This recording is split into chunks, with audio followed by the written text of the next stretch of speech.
Amém.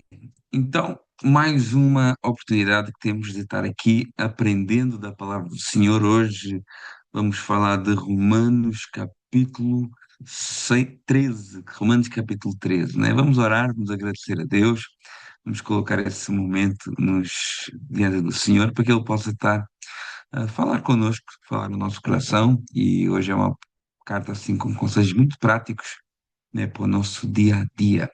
Deus, muito obrigado, Senhor, te agradeço, ó Pai. Te agradeço, ó Pai, por cada irmão e irmã que está aqui comigo para aprender mais da tua palavra. Senhor, sabemos que somente pelo teu Santo Espírito nós podemos verdadeiramente entender e viver aquilo que está a ser ensinado para nós e colocamos tudo diante de ti, sabendo, ó Pai, que são desafiantes às vezes as tuas palavras, mas que levam e que nos aproximam cada vez mais do Senhor. Obrigado por tudo, em nome de Jesus. Amém. Irmãos, carta aos Romanos, já estamos quase a acabar. Hoje é o verso 13, faltam, na verdade, o 14, 15 e o 16. Estamos quase a terminar esta carta aos Romanos. Tem sido um tempo de bênção. E só recapitulando aqui algumas coisas, é para a gente ir lembrando e decorando essa carta escrita pelo apóstolo Paulo, ali aproximadamente entre 55, 56, 57, não há uma data muito exata, a uma igreja em Roma, que era uma igreja que tinha aqui uma grande mistura de judeus e gentios. Por isso que há sempre essa menção, esses dois tipos de povos. O propósito principal é explicar o Evangelho e a justiça de Deus. Nós vemos aquelas divisões que falamos todas as aulas, né? Do capítulo 1 ao capítulo 3, a realidade do pecado universal, do capítulo 4 ao capítulo 5, a justificação pela fé, no capítulo 6 ao capítulo 8, a santificação, a vida no Espírito, no capítulo 9 ao 11, a soberania de Deus sobre Israel, e agora do 12 ao 16, a vida prática, né? Então, Romanos é uma carta extremamente teológica e às vezes até difícil de entender, mas não é só teologia, é teologia aplicada à vida. E é isso que nós temos agora. Se os primeiros 11 capítulos era a teologia daquilo que Deus fez por nós, agora nesses do 12 ao 16 é como é que vivemos por consequência disso, né? A nossa maneira de viver, a parte mais prática da vida cristã. E Romanos capítulo 13 está dentro dessa parte prática, mas está fundamentada em toda a doutrina que foi ensinada anterior. Nós, a aula passada, falamos do capítulo 12, que já vem com essa ideia de vida prática, né? A vida como um sacrifício vivo, né? Racional, e racional aqui é a palavra lógico, né? A palavra lógico no grego. Então, uma vida lógica, eh, de acordo com aquilo que se prega, daquilo que se crê. Depois temos os relacionamentos da igreja, a humildade na utilização dos dons, né? Não pense de si mesmo mais do que convém, mas pense com moderação. Depois falamos do amor sem hipocrisia, sem falsidade, ajudando cada um nas necessidades. E depois termina com não retribuir o mal com o mal, que é a contracultura do mundo que falámos ontem na pregação, né? Hum, bem dizer aqueles que nos amaldiçoam, né? Fazer bem àqueles que nos perseguem, essa contracultura, ah, que é o cristianismo, uma contracultura do mundo. E esse foi o início desse assunto da vida prática cristã, e hoje, Romanos capítulo 13 responde a outra pergunta: como é que o cristão vive em sociedade enquanto espera o reino definitivo de Deus, né? Ah, e esse é também o menor capítulo desta carta. São só 14 versículos, se não estou em erro, e vamos falar sobre eles, mas são muito ricos. Então, Bíblia na mão, caneta, marcador, aquilo que tiverem aí à sua disposição para podermos ir grifando e marcando as nossas Bíblias. para depois ficar mais fácil, né, também de pesquisar. Romanos capítulo 13, verso 1, já diz algo que parece bem difícil às vezes de entender. Toda pessoa esteja sujeita às autoridades superiores, porque não há autoridade que não venha de Deus. E as autoridades que existem foram por ele instituídas. Olha bem o que é que o texto está dizendo, olha o que é que Paulo está dizendo. Toda a pessoa, inclui crentes, né, obviamente, toda a pessoa, inclui os crentes, esteja sujeita às autoridades, né? Isso aqui fala também do governo civil, dos governos das nações, ah, autoridades no trabalho, autoridades na igreja, né? E diz que essas autoridades têm uma origem, foram instituídas por Deus. E aqui nós entramos num ponto ah, complexo e desafiador para nós, porque nós vivemos num mundo em que vemos muitas vezes lideranças más, injustas, lideranças irresponsáveis. E diante disso surge uma pergunta para nós, né? Nós às vezes podemos nos perguntar, olha, como é que essa pessoa pode estar a liderar alguma coisa? Como é que essa pessoa pode ser um presidente? Como é que pode ser um pastor? Como é que pode ser um líder, né? Às vezes a gente se pergunta, foi mal decidido, essa história aí foi mal decidido, foi um erro, né? Será que Deus perdeu o controle? Ou será que Deus não se importa, né? E a resposta bíblica é que é claro que Deus não perdeu o controle. Nada foge à sua soberania. Mesmo quando nós não entendemos, Deus continua governando a história. E a Escritura, a Bíblia, ela nos mostra que em muitos momentos da história, Deus permitiu líderes maus e rebeldes como um instrumento de juízo, correção ou disciplina sobre um povo. Isso acontece a nível de nação, estatal, isso acontece a nível empresarial, organizações, estruturas, e acontece também a nível eclesiástico, na igreja. E nós temos alguns exemplos bíblicos disso, por exemplo, Daniel, capítulo 2, verso 21. Olha o que é que Daniel diz. Ele, falando de Deus, muda os tempos e as estações, remove reis, estabelece reis, dá sabedoria aos sábios e entendimento aos entendidos. Então, não são as circunstâncias, nem o povo e nem o acaso que determina quem governa. É Deus. E mesmo os reis maus não escapam do seu controle. Olha o que é que diz Isaías capítulo 10, versos 5 a 6. Ai da Síria, vara da minha ira, enviarei contra uma nação hipócrita. Olha, a Síria era ímpia, era violenta, era arrogante, mesmo assim Deus chama de vara da minha ira. Então, Deus não está aprovando o pecado da Síria, mas ele usou aquela liderança como um instrumento de correção para o seu povo. Jeremias 27:6. Agora eu entregarei todas essas terras nas mãos de Nabucodonosor, rei da Babilônia, meu servo. Olha que chocante aqui.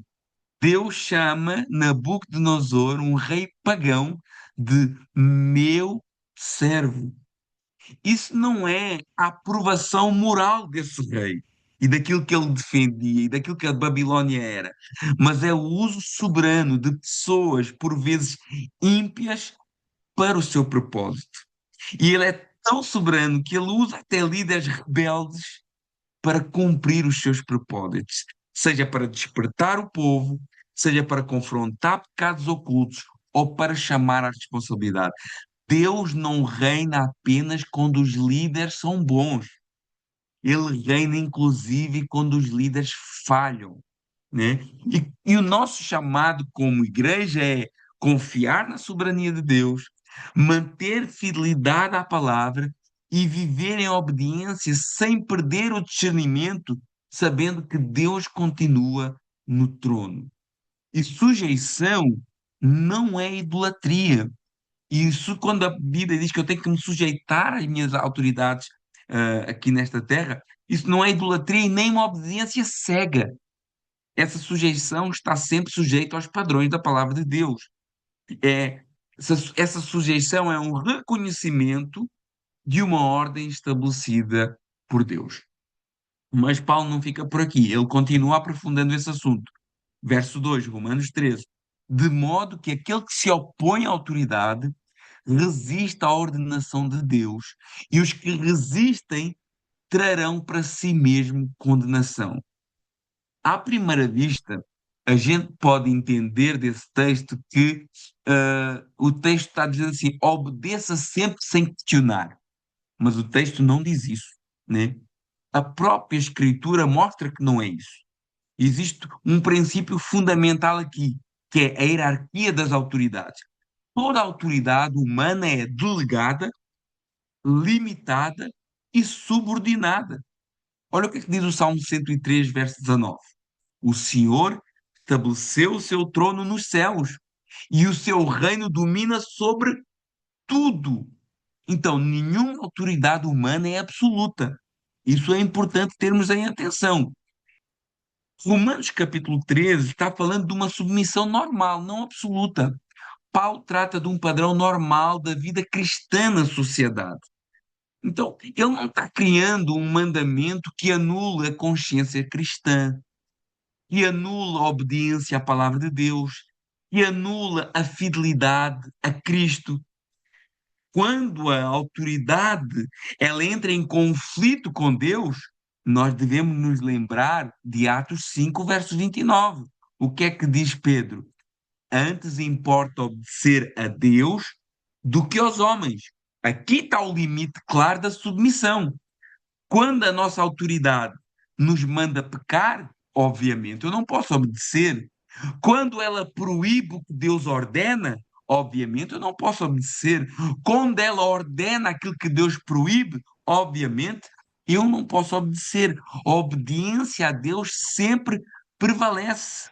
E nós temos também exemplos bíblicos de desobediência a homens e foram um sinal de fidelidade a Deus.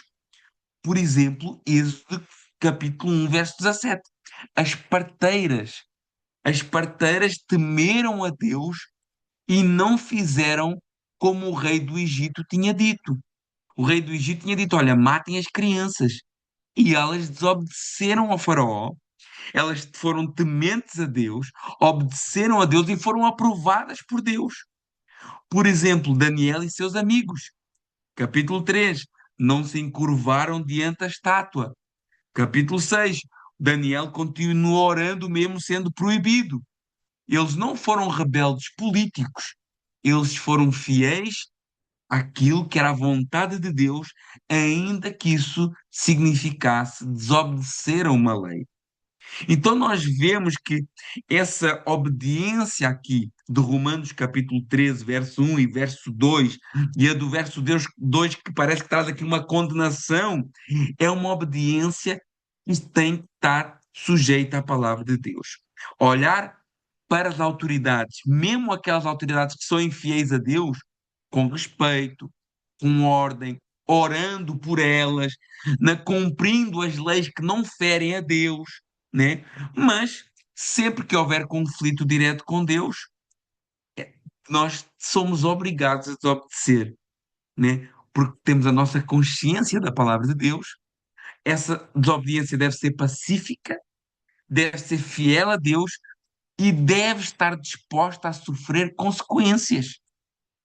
O próprio Paulo foi um exemplo disso. Ele foi preso injustamente, mas ele apelou para a lei.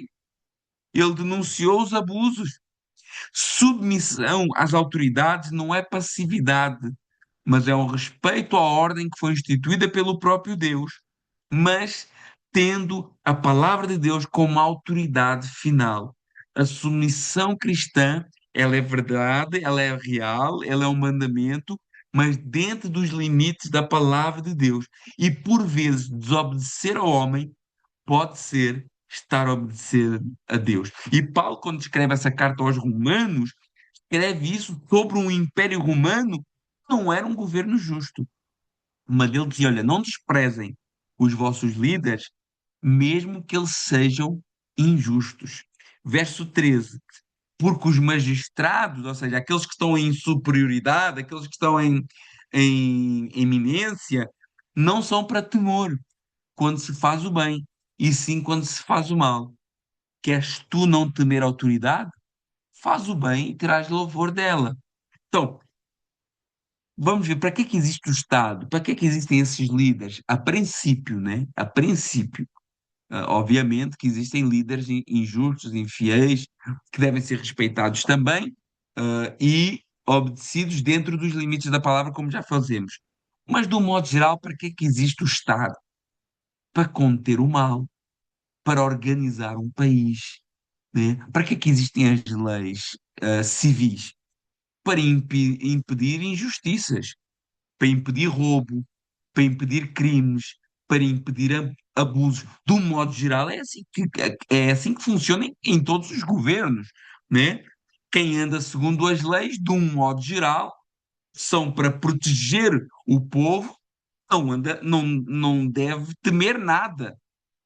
Quando existem exceções, ok, a gente entende, mas de um modo geral, as leis defendem o povo.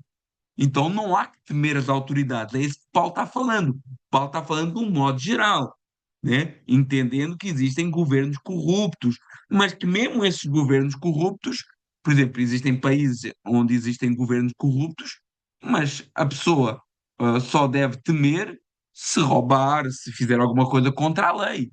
Caso contrário, não há que temer. É o que Paulo está falando aqui. Olha, se vocês cumprirem as leis que as vossas autoridades vos ordenam, vocês não têm que temer. Agora, só têm que ter medo e só têm que ficar preocupados se vocês não cumprirem as leis. Se a lei dos homens diz não roubar e você rouba, então você deve ficar preocupado e ir preso. Se a lei dos homens diz não mata e você mata, então você deve ter medo da lei porque ela vai te mandar prender. Estamos a falar aqui da lei civil, né? Então, Paulo está falando que as autoridades elas devem ser respeitadas, elas devem ser respeitadas, obviamente, dentro dos limites daquilo que é a palavra de Deus, mas, de um modo geral, essas autoridades existem para que as coisas tenham lei, tenham ordem, tenham paz, tenham harmonia. E, no modo geral, é isso que acontece. Verso 14. Visto que a autoridade é ministro de Deus para o teu bem. Ou seja, esses governantes, esses líderes, supostamente trabalham a nosso favor. Entretanto, se fizeres o mal, teme, porque não é sem motivo que ela traz espada, pois é ministro de Deus, vingador para castigar o que praticou mal. Então, estas autoridades são chamadas de ministros de Deus, de servos, de instrumentos, né? A mesma ideia lá atrás, que Deus usa autoridades como um instrumento de juízo e correção. Espada, né? Esse não é sem motivo que essa autoridade traz espada. Se eu não respeitar as regras da sociedade, se eu, sendo crente ou sendo não crente, não respeito as leis, obviamente essa sociedade vai trazer espada sobre a minha vida. Então é desse assunto que Paulo está falando aqui, né? O próprio Paulo, ele reconhecia a importância do Estado. O próprio Paulo entendia a importância das leis. E ele mesmo se fez valer das leis. Nós temos, por exemplo, em Atos capítulo 25, verso 11, ele reconhecia a importância da lei. Eu estou a falar da lei civil, não estamos a falar da lei da Torá, da lei de Deus, não. Estamos a falar da lei civil. O Paulo entendia. Lá em Atos 25, verso 11, olha o que é que Paulo diz assim, quando ele está diante de Festo, governador, antes de ir para Roma, ele diz assim: olha, caso, pois, tenha eu praticado algum mal ou crime digno de morte, estou pronto para morrer. Paulo está a dizer: olha, se eu desobedeci alguma lei dos homens e que aquilo que eu fiz foi digno de morte, então ok, eu reconheço que a lei tem que ser cumprida, né? Mas ele diz: mas se pelo contrário não são verdadeiras as coisas com que me acusam, ninguém, para ser agradável a eles, pode me entregar. Ou seja, eu quero cumprir a lei. Paulo está dizendo, eu quero cumprir a lei. Eu reconheço que a lei dos homens, que as leis civis são importantes. E se eu fiz alguma coisa digna de morte, então que eu morra. Mas caso contrário, não. Caso contrário, se a lei não me condena, então eu quero ser absolvido. E aqui, Paulo faz algo muito interessante. Ele apela para César. Ele fala assim: não, eu apelo para César. Ou seja, Paulo está diante da autoridade e apela para uma autoridade superior, que era o imperador. Ele estava falando com o governador e ele viu que o governador não ia resolver o seu problema, então ele apela para uma outra instância superior. Era o imperador César. E isso ele fez porque era um dos privilégios que ele tinha por ser um cidadão romano. Um cidadão romano tinha esse privilégio de poder apelar para o imperador quando ele via que a sua causa não estava sendo bem respondida. Então, Paulo ele reconhece o direito do Estado de punir quem não cumpre as regras. Ele respeita as instituições e mais, ele conhece as instituições. Irmãos, isso é muito importante. O cristão, ele não deve ser um alienado da sociedade. O cristão deve reconhecer o estado em que ele vive, as instituições que regem o estado onde ele vive. O cristão deve saber dos seus direitos, mas, atenção, o cristão deve principalmente saber das suas obrigações. Porque às vezes a gente quer saber dos nossos direitos, mas não sabe as nossas obrigações. Isso vale para tudo. Vale para a igreja, vale para o trabalho, vale para a sociedade. Todos nós temos direitos e obrigações. Quando eu assumo uma função, eu assino um contrato profissional. E nesse contrato vai ter lá uma coisa que a gente gosta muito. Olha, você vai ganhar X por mês. Maravilha! Opa, que maravilha! Esse contrato diz que o patrão é obrigado a me pagar todos os meses essa quantia. Glória a Deus por isso. Mas depois desse mesmo contrato, tem uma série de cláusulas. Chegar a horas, cumprir o horário de trabalho, tem uma série de obrigações. E essas obrigações têm que ser cumpridas. E se elas não forem cumpridas, vai haver penalizações. Então, é isso que Paulo está falando aqui. Obedeçam às autoridades, cumpram as regras da sociedade. Vocês não têm que temer a sociedade, a não ser que vocês queiram andar ilegais. Olha, se eu ando, por exemplo, com o meu carro sem seguro, eu tenho que ter medo. Eu tenho que ter medo. Se eu ando com o meu carro sem inspeção, sem controle técnico, eu tenho que ter medo.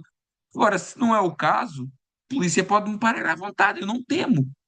Entendem? Eu só trouxe essa imagem aqui para a gente entender o que é que Paulo está falando. Vocês têm que respeitar as autoridades e as regras.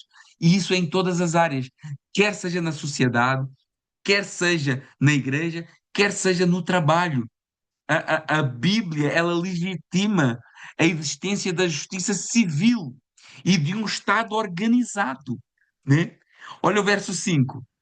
É necessário que lhes sejais sujeitos, não somente por causa do castigo, caso vocês forem desobedientes às leis civis, mas também por causa da vossa consciência. Ou seja, o motivo do crente para cumprir a lei lá fora não é por ter medo de ser preso ou punido. Ah, eu não vou roubar para não ser preso. Ah, eu não vou matar para não ir para a prisão. Eu não vou exturpar, porque senão vão saber que eu sou um tarado. Não!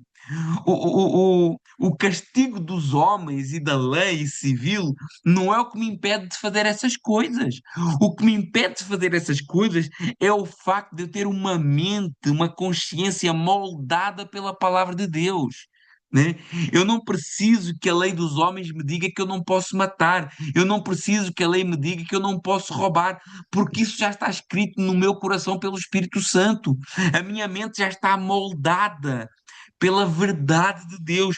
É isso que Paulo está falando aqui. Olha, vocês têm que ser sujeitos às leis, às regras da sociedade, dos trabalhos.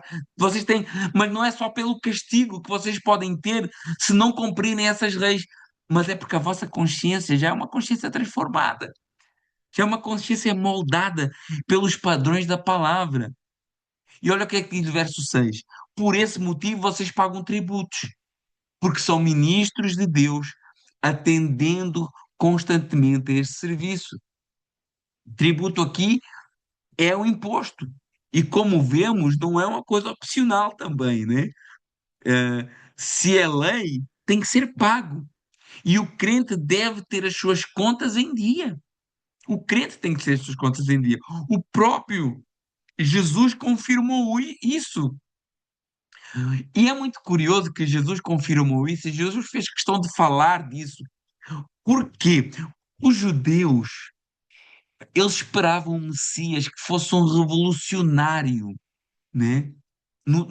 Os judeus do tempo de Jesus, eles viviam sobre uma opressão do Império Romano.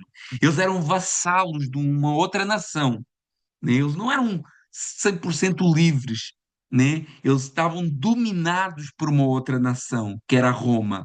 Eles pagavam impostos pesados, eles eram humilhados por soldados estrangeiros e viam a sua terra governada pelos gentios que eles consideravam impuros. Por isso, muitos criaram uma expectativa de que o Messias prometido seria um líder político, um libertador militar que lideraria uma revolta contra o Estado romano.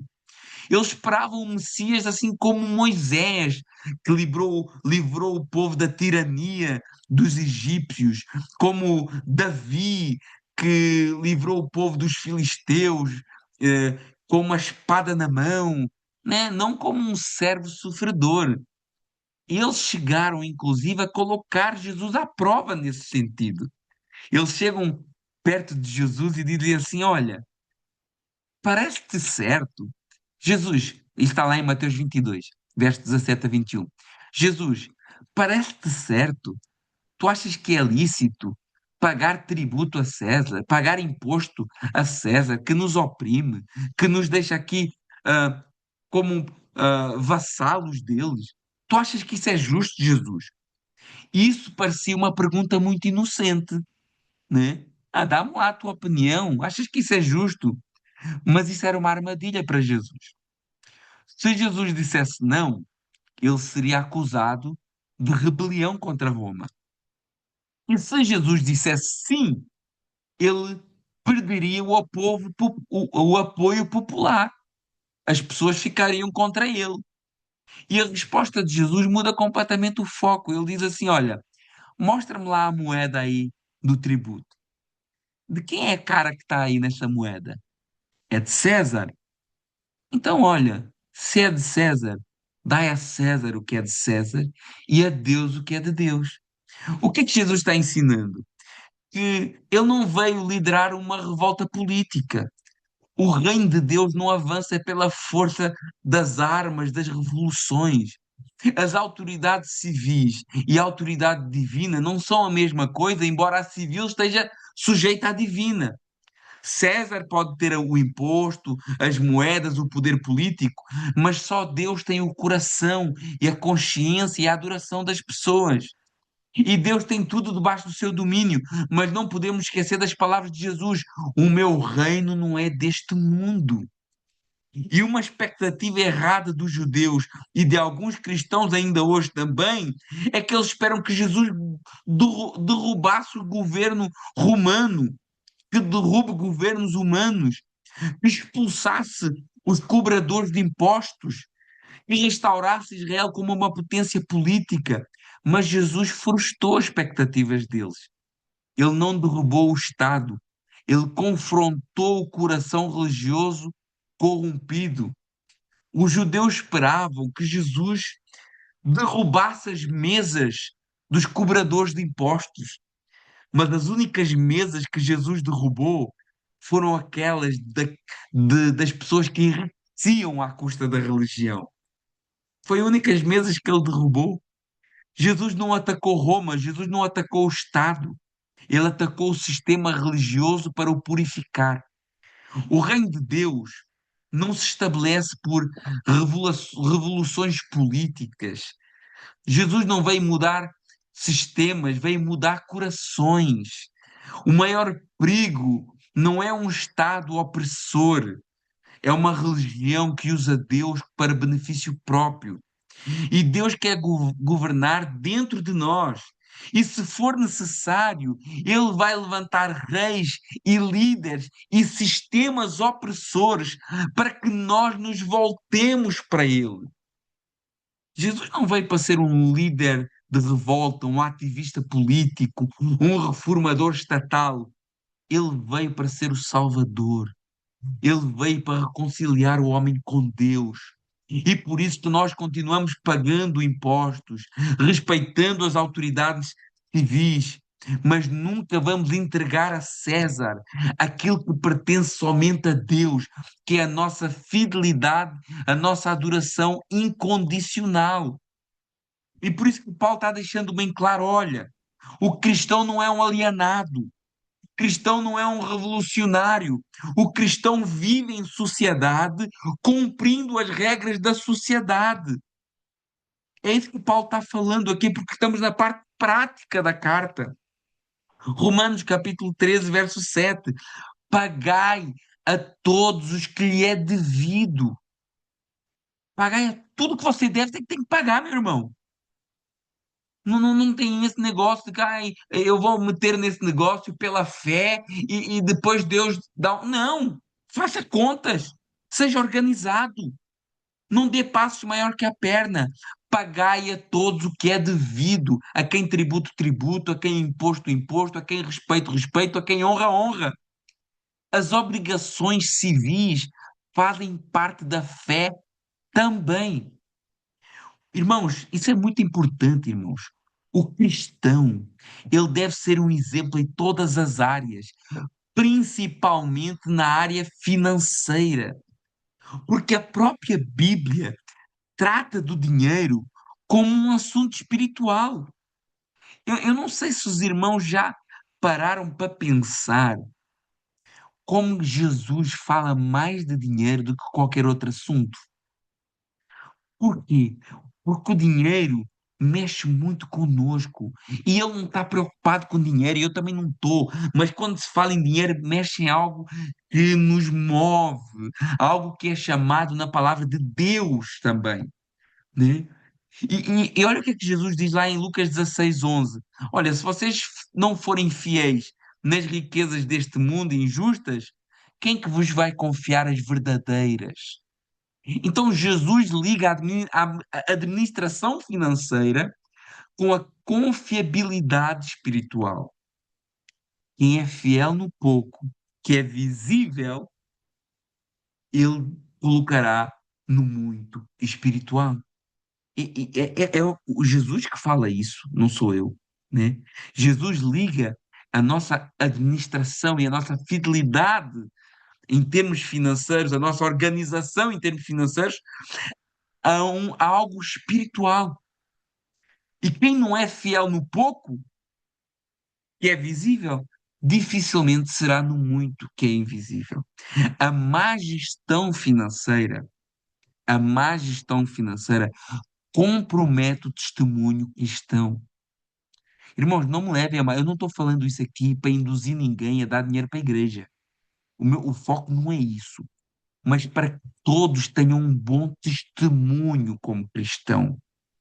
A má gestão financeira compromete o testemunho cristão. Romanos 2:24 diz que o nome de Deus é blasfemado entre os gentios por nossa causa. Por quê? Quando um cristão que se diz cristão, servo de Deus, vive endividado, sem responsabilidade, não paga renda, vive com renda atrasada, a contas sempre atrasadas, devendo para todo mundo, não honra os seus compromissos, tem dívidas atrás de dívidas, empréstimos atrás de empréstimos, seja empréstimo bancário, seja pessoal. Um cristão que explora os outros, que usa a fé para justificar a sua desordem e a sua irresponsabilidade. Irmãos, o problema aqui não é só financeiro. O problema aqui é testemunho cristão. Boa gestão reflete boa mordomia. e não avareza. Olha o que é que diz a palavra de Deus, 1 Coríntios 4:2. Ora, além disso, o que se requer dos dispenseiros, dos mordomos, é que cada um seja fiel. O que é o mordomo? O que a palavra do Senhor nos ensina sobre mordomia? Tudo o que temos, meus irmãos, tudo o que você tem, tudo o que eu tenho, todo o meu dinheiro, todo o seu dinheiro, todo o meu tempo, todo o seu tempo, todos os seus recursos intelectuais, financeiros, materiais, seja o que for, isso não nos pertence de forma absoluta. São de Deus. Deus nos dá tudo isso. E eu não estou a falar só de dinheiro, capacidades intelectuais, tempo. Deus nos dá tudo isso para nós administrarmos, mas eles são de Deus. Nós somos dispenseiros, somos mordomos, nós não somos donos. É o que a Bíblia diz. Requer aos mordomos que sejam fiéis com aquilo que Deus coloca nas suas mãos. Então, se nós não administramos bem aquilo que é colocado nas nossas mãos, que Deus nos dá, então nós estamos sendo maus mordomos, maus dispenseiros. Nós temos que buscar uma boa organização financeira para que as nossas casas, né, as nossas vidas, as nossas famílias, não sejam motivo de vergonha para nós. E a organização financeira, ela não, ela traz uma certa liberdade para nós. Olha o que é que diz lá em Provérbios 22, verso 7. O rico domina sobre o pobre, e quem toma emprestado é servo do que empresta. Dívida descontrolada, porque tem pessoas que fazem dívida descontrolada. Tem pessoas que compram tudo e mais alguma coisa sem precisar. Compra um monte de coisa que não precisa, com o dinheiro que não tem, e às vezes para mostrar para pessoas que nem gosta. Um monte de pessoas faz isso. E vai gerando dívida. E dívida descontrolada gera ansiedade. Dívida descontrolada gera dependência. Dívida descontrolada gera perda de liberdade. Quantos de nós, quantos irmãos e irmãs não são escravos do seu salário?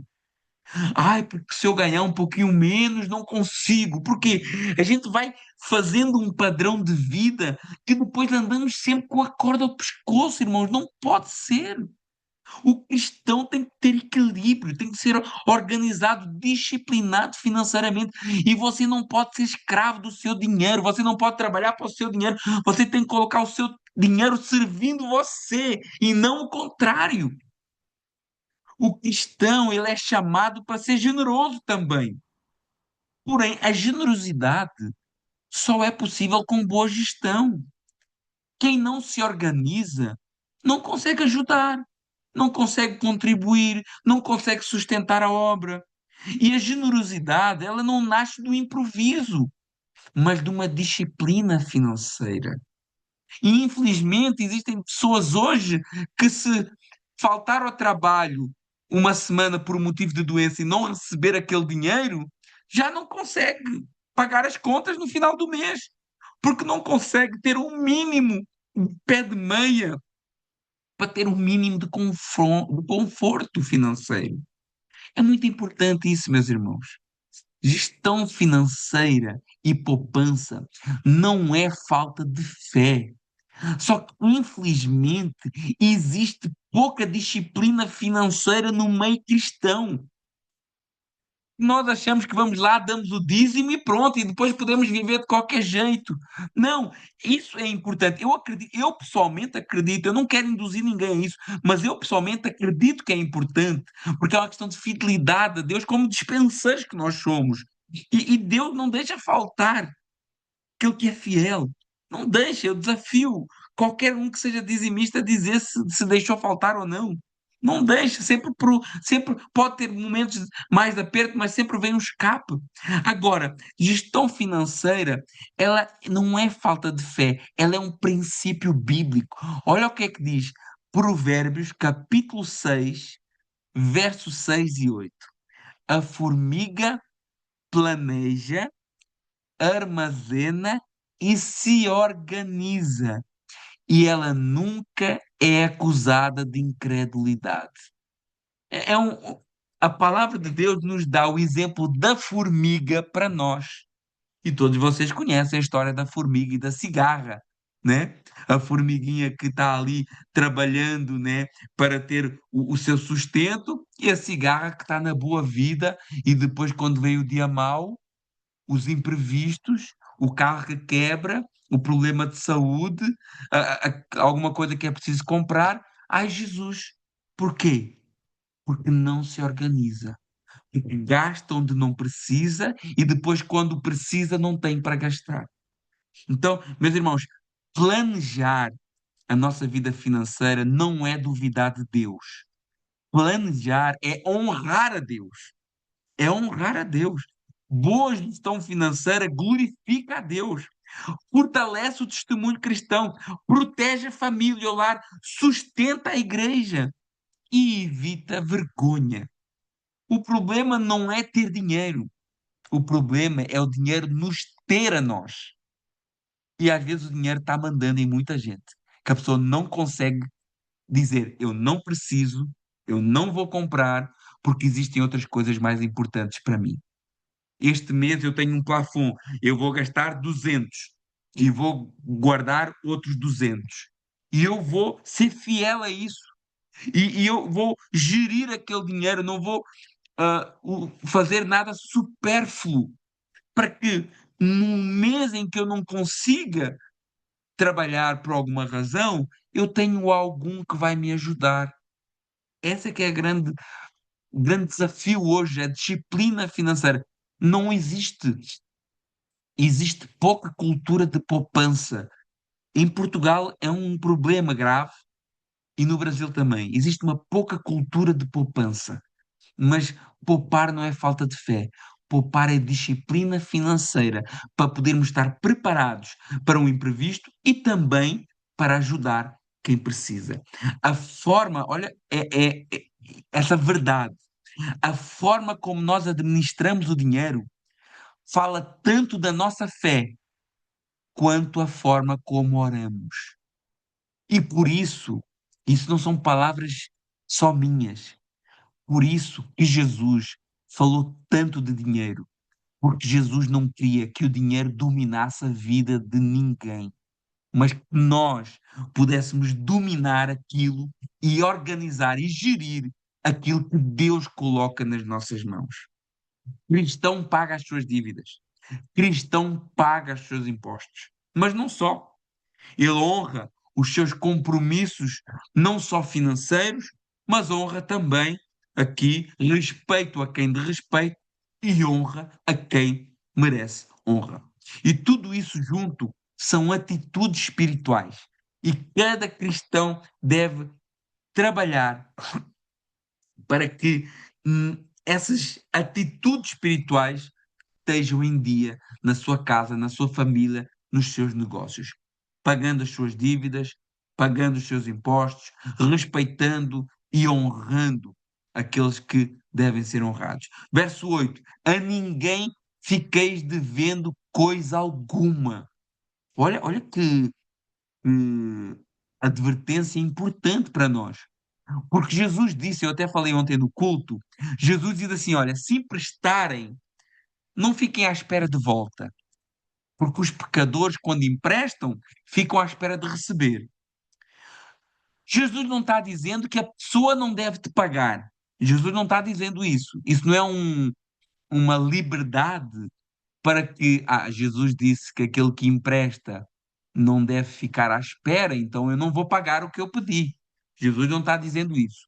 Jesus está falando para quem emprestou. Quem emprestou, esteja preparado para não receber. Agora, para quem pediu emprestado, a ordem é clara: não fique devendo coisa alguma. Não fique devendo coisa alguma, exceto o amor com que vos ameis uns aos outros, pois quem ama o próximo tem cumprido a lei. Ou seja, não fique devendo nada para ninguém. Vimos que não está falando só de dinheiro, né, material, mas de honra e respeito. Mas existe algo nós sempre nos devemos sentir devedores. Sempre. Que é no amor. O amor é uma dívida permanente que devemos sentir uns pelos outros. Nós nunca podemos pensar assim, já amei muito, agora não amo mais. Já fiz tudo o que tinha a fazer, agora não acabou. Esgotei o meu amor por ele, por ela. Não. Irmãos, o amor, como diz a palavra, nunca acaba. Devemos sempre nos sentir devedores em amor uns aos outros. E sentir devedores uns aos outros é sempre buscar fazer algo de bom uns para com os outros. Por quê? Porque quem ama cumpre a lei. Porque quem ama cumpre a lei? Verso 9.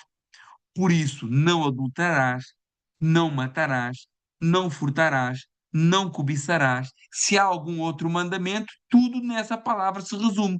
Amarás o teu próximo como a ti mesmo. Paulo cita aqui alguns mandamentos, por quê?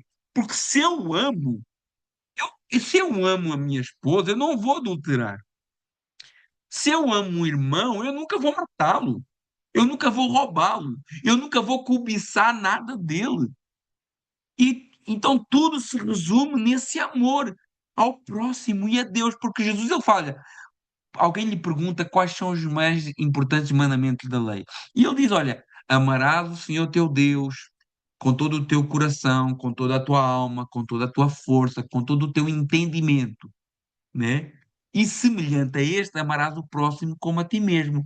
E nesses dois mandamentos está toda a lei e os profetas. Ou seja, se eu amo a Deus e amo o meu próximo, então eu nunca vou desobedecer a nenhuma lei. Por isso é que Paulo diz: nisto estão cumprindo a lei, se amarem uns aos outros. Porquê? Verso 10. Porque o amor não faz mal ao próximo, de sorte que o cumprimento da lei é amor. Quando eu estou cumprindo a lei, eu estou agindo de amor para com o meu próximo.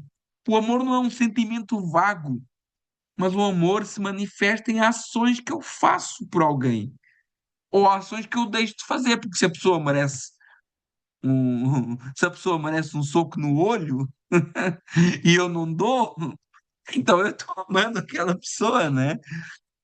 Se eu perdoo em vez de falar mal dele, né? Se eu abençoo em vez de amaldiçoar, eu estou agindo com amor. Se eu louvo, como eu falei ontem, se eu louvo aquele que diz mal de mim, então eu estou agindo com amor, conforme diz lá em Romanos capítulo 12, né? O amor não faz mal ao próximo, o amor faz bem. Não é um sentimento vago, é uma ação conforme a vontade de Deus. Tudo sofre, tudo crê, tudo espera, tudo suporta. O amor jamais acaba. 1 Coríntios 13, versos 7 e 8. Paulo está ensinando o povo a viver preparado para encontrar com o Senhor, mas enquanto o Senhor não veio, ele está ensinando o povo a viver na sociedade. Verso 11. Olha o que é que Paulo diz? E digo isto a vós, outros, que conheceis o tempo, já é hora de vos despertardes do sono. Porque a nossa salvação está agora mais perto do que quando no princípio cremos. Obviamente que a minha salvação, ou seja, a plenitude da minha salvação, que é a minha glorificação e o estar com Cristo, está mais perto do que quando eu criei 15 anos atrás. Né? Eu estou mais perto hoje do que estava há 15 anos atrás. E Paulo está dizendo assim: olha, vocês já têm uma caminhada cristã, então vocês têm que despertar, meus irmãos. Vocês têm que acordar. Paulo está alertando o povo para acordar. Deixem de murmurar contra as autoridades. Deixem de viver sempre em rebelião contra o sistema. Deixem de guerras parvas uns para com os outros, dívidas, difamações, contendas. E se apeguem ao amor de Deus, à graça do Senhor, à sua misericórdia, porque o tempo está próximo, igreja. Não fiquem dormindo. É isso que Paulo está falando aqui. Vivam numa sociedade como crentes que não tem que se envergonhar. Paulo está apelando a uma urgência espiritual. Jesus está voltando. E está voltando de todo jeito, ou pelo arrebatamento da igreja, ou para cada um de nós aqui que nem sabe se amanhã está vivo. Então Paulo está dizendo assim, olha, vocês já estão mais perto da salvação que o que estavam. Vocês já têm uma caminhada cristã. Vocês têm que despertar e começar a viver como cristãos na sociedade, honrando seus compromissos. Porque se tem uma coisa que é triste, é um cristão trambiqueiro, enganador. Tem uma coisa que é triste, é um cristão que não é honesto no seu. Todas as pessoas é triste. Mas quando a pessoa conhece a palavra, quando a pessoa está na igreja, quando a pessoa aparenta, né, que ama Jesus e que é um cristão, é mais triste ainda. E Paulo diz: acordem, acordem, vocês já estão mais perto do que estavam. Já passou o tempo da meninice. Verso 12. Vai alta a noite e vem chegando o dia. Deixemos, pois, as obras das trevas e vamos nos revestir das armas da luz. Paulo está falando, olha, vamos nos revestir de Deus, da arma da luz, daquilo que é de Deus, né? Vamos buscar na palavra, vamos buscar na oração, vamos buscar na comunhão, vamos buscar na fé. Irmãos, como poucos priorizam isso, meus irmãos? Poucos. Por quê? Porque estão dormindo espiritualmente. Dormindo espiritualmente. Olhe para esse grupo que está aqui hoje. Olhe para esse grupo. Temos aqui 20 e poucas pessoas. Normalmente são sempre os mesmos. Normalmente são sempre os mesmos que estão aqui. Por quê? Porque querem mais de Deus. Porque querem, né, se revestir das armas da luz. Porque entendem a sua necessidade de crescer em graça e conhecimento. Mas nós estamos 22 aqui hoje, mas a igreja tem 150. Cadê o povo? Está estudando noutra altura? Amém, glória a Deus por isso. Glória a Deus por isso. Mas a grande maioria não está. Então é o que eu digo. As pessoas não estão priorizando. Ontem a palavra foi sobre prioridade. As pessoas não estão priorizando porque estão dormindo espiritualmente, por vezes até achando que sabem muito. Por vezes até achando que já conhecem tudo. Por vezes até achando que já não tem mais nada para aprender. Mas estão dormindo espiritualmente, estão com a lamparina no limite do azeite, como aquelas virgens loucas. E Paulo está nesse Romanos capítulo 13 a nos ensinar a viver em sociedade, em paz, cumprindo as leis, respeitando as autoridades estatais e espirituais e fazendo tudo isso ambicionando ardentemente a vinda do nosso Senhor e Salvador Jesus Cristo. Se enchendo da luz, se enchendo dele, da palavra, da oração, da fé, da perseverança, da misericórdia dele, estando preparados para subir com ele. Verso 13: andemos dignamente, como em pleno dia, não em orgias, bebedices, não em impudícias e dissoluções, não em contendas e ciúmes. Olha o que Paulo está falando. Andem na sociedade, andem na igreja, andem no vosso trabalho, andem onde vocês estiverem dignamente. A vida do cristão, meus irmãos, tem que ser um livro aberto em que não tem nada de se envergonhar. Irmãos, eu sei que nós erramos em algumas coisas, falhamos, é verdade, eu não nego isso, não nego isso, mas nós devemos andar na luz. Olha o que é que Paulo diz a Timóteo, 2 Timóteo capítulo 2, verso 15. Procura apresentar-te a Deus aprovado, como um obreiro que não tem de que se envergonhar e que maneja bem a palavra da verdade. Irmãos, isso é para nós. Isso é para cada um de nós aqui, meus irmãos. O cristão não tem vida oculta. O cristão não tem mistura com nada que não seja luz. Todas as obras da carne não podem dominar mais o cristão. Não pode. Eu no outro dia ouvi um pastor que eu até gosto muito de ouvir e não vou gostar menos por causa disso agora, que é o Zé Bruno. E ele dizia algo, eu acredito que ele se equivocou, ou talvez o contexto não foi o mais indicado. Ele diz que nós éramos escravos do pecado, da carne. Ai, nós somos escravos da carne. Mas não, nós somos escravos da carne. Houve um equívoco ali. Eu não sei o contexto da palavra para quem ele estava pregando, mas nós não somos escravos da carne, não. Por que que eu não sou? Por que que eu não acredito nisso? Porque a Bíblia diz que nós não somos mais escravos. Gálatas 5:1. Para a liberdade foi que Cristo vos libertou. Permaneceis firmes e não vos submeteis de novo ao jugo da escravidão. Eu acredito que houve um equívoco nessa afirmação do Zé Bruno, o que não significa que nós não possamos estar ainda sujeitos à influência da carne, mas não é mais uma escravidão. Romanos 8, verso 8 a 10 diz: portanto, os que estão na carne, não podem agradar a Deus.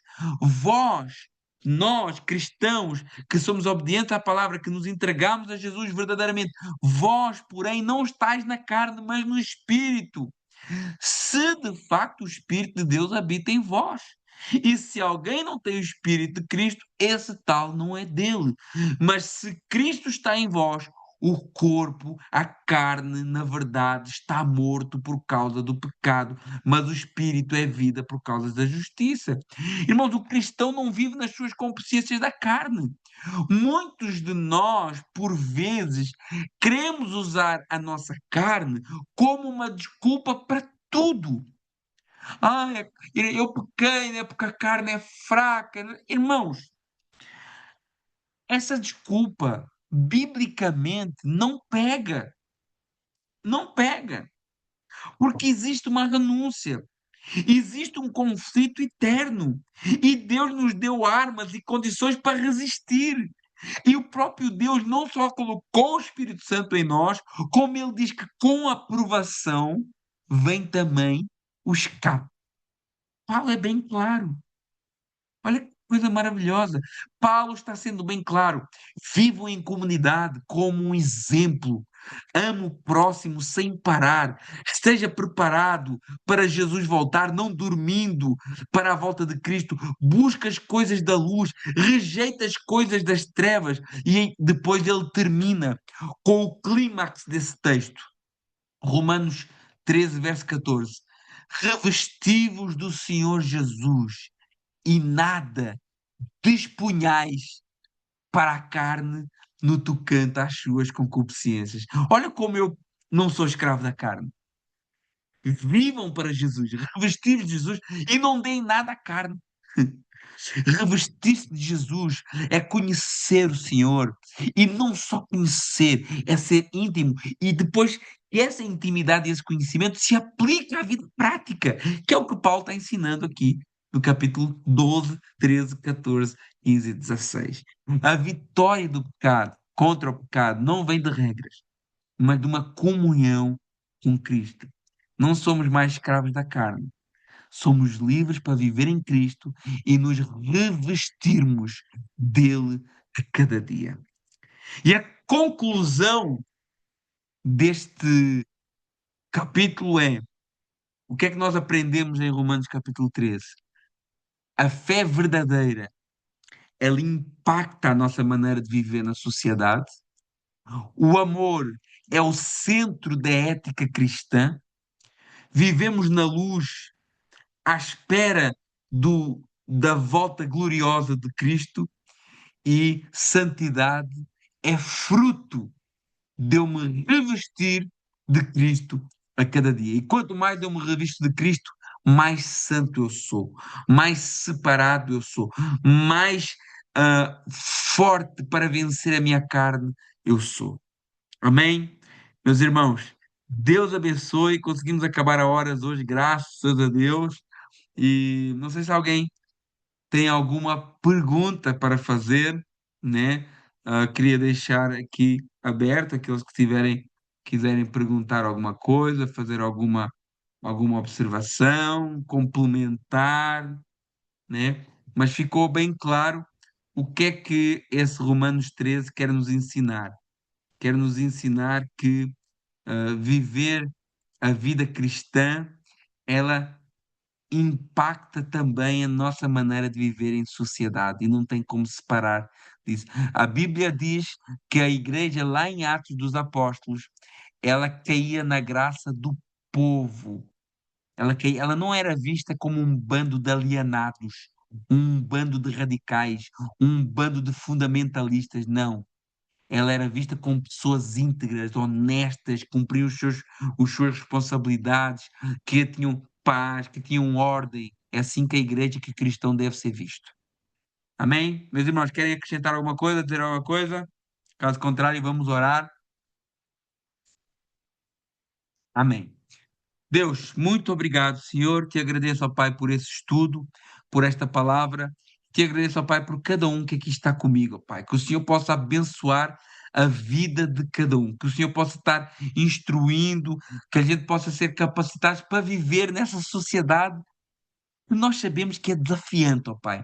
Tem muitas coisas que às vezes contrariam a tua vontade, Pai, mas que a gente possa se manter fiéis ao Senhor, íntegros, com uma vida que seja um testemunho vivo do que é ser um filho de Deus nesta terra. Abençoa, ó Pai, cada um dos meus irmãos que esteve aqui comigo e que o Senhor possa ser glorificado hoje e para todo sempre, em nome de Jesus.